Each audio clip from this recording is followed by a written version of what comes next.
O que explica a demora para a instalação da Comissão Parlamentar de Inquérito do Ministério da Educação.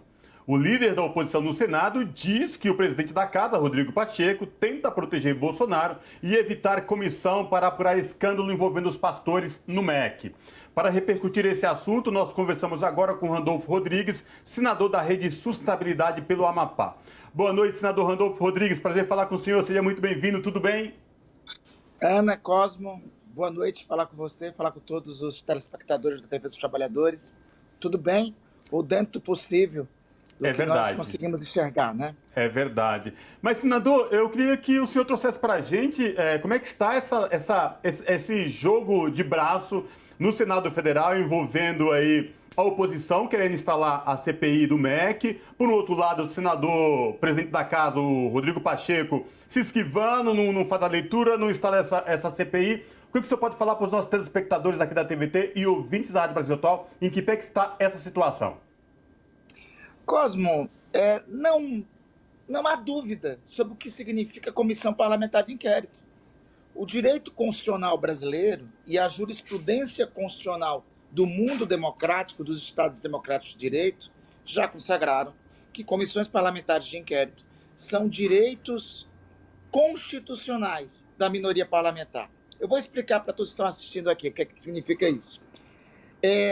Quem tem a responsabilidade primeira de fiscalizar os executivos são as oposições no parlamento. Por assim dizer, os governos não têm esta vocação para a fiscalização. As bases de apoio ao governo, as maiorias parlamentares, são vocacionadas a impedir que investigações ocorram. É por isso que a nossa Constituição consagrou que basta 1/3 dos parlamentares, sejam da Câmara, sejam do Senado, seja de qualquer casa legislativa, no caso do Senado, bastam 27, para propor a instalação de uma comissão parlamentar de inquérito. Pois bem, Cosmo e Ana, no caso do MEC, nós conseguimos 31 assinaturas, 4 a mais do que o necessário. Qual era o passo seguinte que tinha que ocorrer? O requerimento ser lido e os líderes fazerem as indicações dos membros para essa comissão parlamentar de inquérito. O requerimento foi lido na última quinta-feira, mas está em curso uma ação de obstrução ao direito constitucional da minoria. De qual forma se pretende fazer essa obstrução? O requerimento foi lido, mas os líderes partidários não farão a indicação dos membros para essa CPI, desta forma postergando.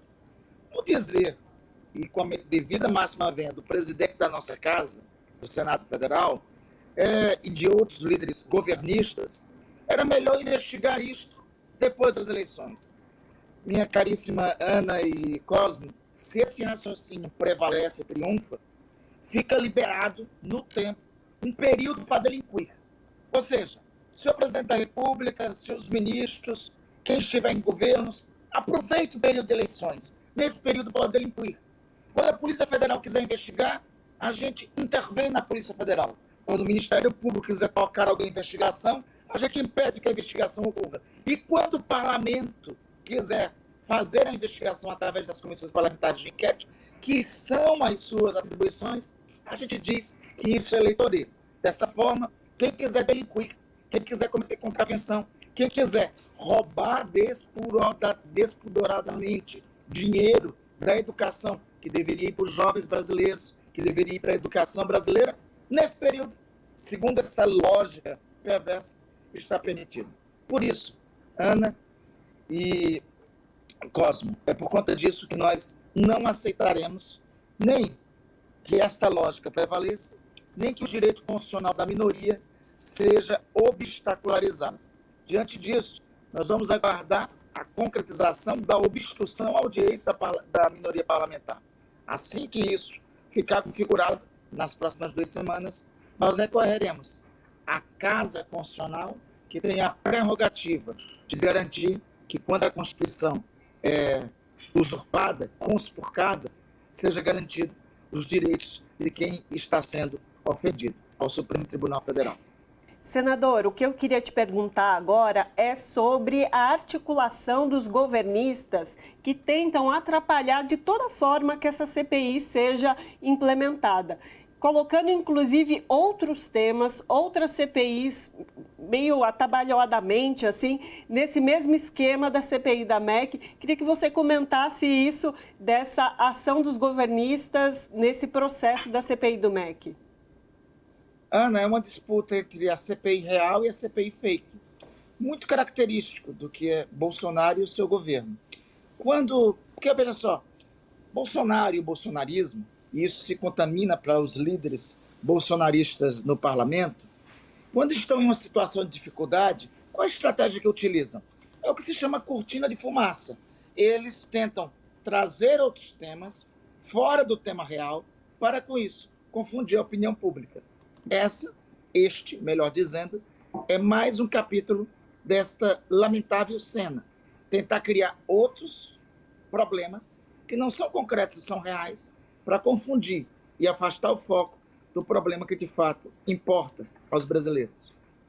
Agora, senador, o que chama a atenção é, mediante de tudo isso, o que foi denunciado no escândalo aí do MEC envolvendo gabinete paralelo de pastores que não têm nenhum contato direto, efetivo com o governo, despachando em nome do governo, negociando recursos e verbas.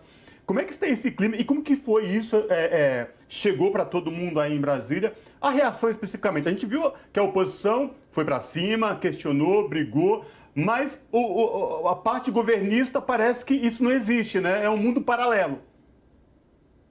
Então, Cosme, olha, sabe que na preliminar eu até me recuso a chamar esses senhores de pastores, porque a gente não pode cair, inclusive, na cilada bolsonarista de confundir o que é a religião do que desses desvios. Aliás, se tivessem realmente lealdade aos mandamentos da lei de Deus, compreenderiam que um dos mandamentos da lei de Deus está lá nas 12 tábuas, está em Moisés, está em Êxodos, se localizarem na parte do Antigo Testamento, dizia o seguinte: não roubarás. É totalmente o contrário do que nós encontramos na prática cometida pelo senhor Gilmar e pelo senhor Arilton, que compreendem, sabe, uma espécie de núcleo mais mambembe do esquema de corrupção que está no MEC. Porque são dois núcleos, viu, Cosme? São dois núcleos. Um primeiro núcleo é esse núcleo mais mambembe, que faz o achaque direto aos prefeitos, que faz assim, que vive do achaque mais contumaz e mais direto. O outro é o núcleo mais coordenado pelo Centrão. É o núcleo dos negócios de Arthur Lira, dos negócios do negócio dessa turma. Onde é que está esse núcleo? Está no FNDE. Como é que atua esse núcleo? É com aquele esquema de licitações fraudulentas. Lembra a situação lá de Alagoas? Fizeram compra de milhares de kits robóticas, centenas de kits robóticas, para entregar para escolas que nem internet tinham. Ou seja, era uma ação organizada, orquestrada para fraudar a licitação e para roubar o dinheiro. É lógico que quando a gente chega nos interesses desse núcleo mais fisiológico, que é quem manda no Congresso Nacional há muito tempo, esses interesses são afetados e eles buscam, junto com o bolsonarismo, de toda forma impedir que qualquer investigação se concretize.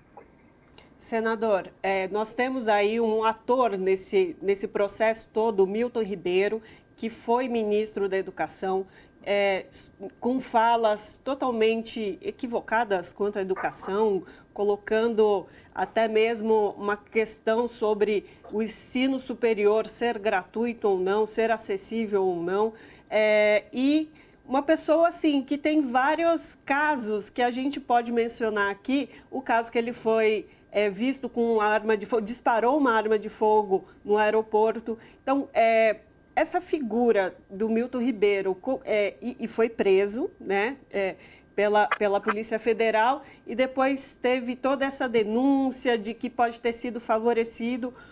Como você percebe essa figura nesse processo todo da implementação da CPI do MEC? Ele realmente é uma figura central desse processo?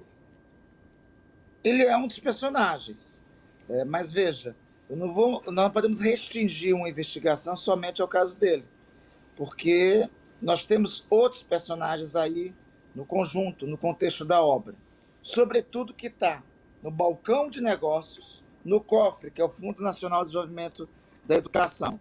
O senhor Milton Ribeiro é o expoente, e é importante dizer que ele detém muitas informações, só para citar uma circunstância, e que inclusive justifica a comissão parlamentar de inquérito. Vocês viram a intervenção do presidente da República para avisar o senhor Milton Ribeiro e, dessa forma, obstruir o processo de investigação, né? Pois bem, no caso específico dessa obstrução, veja, ela chegou a tal ponto que o celular desse senhor chegou a ser apreendido pela Polícia Federal e não foi entregue para a perícia. Está patente, está claro que ele é uma figura-chave das investigações pelo nível e número de informações que ele possui. E está claro que existe um temor da parte do presidente da República sobre o que ele pode vir a falar. Agora, senador, ao que tudo indica, nós, telespectadores, nós que estamos aqui do outro lado, aguardando como cidadãos e cidadãs brasileiras, diante do que vem acontecendo no MEC, a briga, o jogo de forças entre oposição e governo, é a judicialização da CPI? É a última alternativa nossa. Nós, assim, até me provocam muito, mas qualquer coisa tu vai para o STF? Não. Eu vou ao STF como última rácio, como última alternativa, como último caminho, quando quaisquer outros direitos são negados. Nós não somos obcecados pela Suprema Corte. Agora, a Suprema Corte tem uma função na democracia: defender a Constituição, preservá-la. Sempre que é uma ameaça a ela, nos ensina a boa prática democrática, que não há outro caminho a recorrer, senão a ela, ao Supremo Tribunal Federal. Aliás, não é, senador? Uma outra CPI, aliás, só existiu, né? O senhor esteve na linha de frente com outros senadores, que foi a CPI da Covid, porque tinha todos os trâmites legais, constitucionais seguidos no Senado, mas eram simplesmente ignorados. Se não fosse a ida ao Supremo Tribunal Federal, aquela CPI não teria saído, não é? Cosmo, nos perguntam, porque, assim, reitero, nos perguntam sempre o seguinte: vocês não procuram muito, não perseguem muito ir ao Supremo Tribunal Federal? Isto ocorre como características de governos autoritários. Em governos autoritários, os governos autoritários vivem de propagandear mentiras, de ameaçar os outros e de ameaçar as democracias e de romper com o ordenamento constitucional. Quando todas essas autoridades de Brasília compreenderem que nós estamos vivendo a primeira experiência fascista da história brasileira, entenderão também que, diante do fascismo, não cabe tolerância, não cabe composição. Se recorre ao Supremo Tribunal Federal, frequentemente, porque a Constituição tem sido ofendida e desrespeitada, frequentemente. Senador, outra pergunta, no que diz respeito também aos trabalhos da CPI. Nós estamos próximos aí de um recesso, do recesso parlamentar, né? Agora no mês de julho. Esse recesso impediria o funcionamento da CPI? Explica pra gente, só pra gente entender melhor e trazer essa clareza para os nossos telespectadores da TVT e também ouvintes. Na nossa conta, nós nunca trabalhamos com a possibilidade, com a circunstância, com a possibilidade da CPI funcionar no recesso, né? Mesmo que ela tivesse sido instalada. O tempo era muito curto para isso. Por isso, nós estamos trabalhando com a seguinte programação: ingressar no Supremo Tribunal Federal em agosto, para em agosto ainda nós tentarmos instalar a Comissão Parlamentar inteira. Uhum. E, senador, agora só contextualizando um pouco a questão da eleição. A gente tem uma eleição agora em 2022, à presidência e ao legislativo. Você é um senador que não concorre nessa eleição porque você faz parte de um terço que ainda está em mandato no Senado, mas a gente vai ter aí também esse processo de renovação do legislativo. O quanto isso pode impactar de fato e quanto impacta na decisão de implementar ou não a CPI e todo o processo que isso vai correr em seguida e quais os jogos têm a ver com isso. Claro, a gente já falou que os governistas, a ação que eles estão fazendo, as falsas CPIs que eles estão tentando emplacar também para tentar escantear essa CPI do MEC, mas o processo eleitoral em si, o que ele impacta nessa dinâmica? Ana, só um pequeno reparo, eu faço parte dos 2/3 que não concorrem nessa eleição. 2/3. Na verdade, essa eleição é a da renovação de 1/3. E, aliás, essa circunstância é o que possibilita que a investigação ocorra no Senado. Porque 2/3 do Senado não concorrerão a essas eleições. Alguns ainda dizem, mas você está na coordenação do Conselho Político da campanha do presidente Lula, do principal candidato oposicionista, aliás, do principal representante das oposições nessas eleições. Eu já declarei mais de uma vez que se tornar incompatível estar em uma campanha e estar em uma comissão parlamentar de inquérito, eu saberei, em um momento oportuno, com a indicação dos representantes, escolher entre a campanha e a comissão parlamentar de inquérito. Então, terei clareza necessária para tomar essa decisão. E, enfim, 2/3 do Senado não concorrem. É por isso que a investigação pode e deve ocorrer no âmbito do Senado. Uhum. Perfeito. Muito obrigada pela sua participação. Conversamos com Randolfo Rodrigues, que é senador pelo Amapá do Rede Sustentabilidade. Mais uma vez, obrigada pela sua participação. Ana, obrigado. Cosme, obrigado. Uma satisfação, mais uma vez, estar conversando com vocês e com todos os telespectadores da TV dos Trabalhadores. Abraço. Abraço.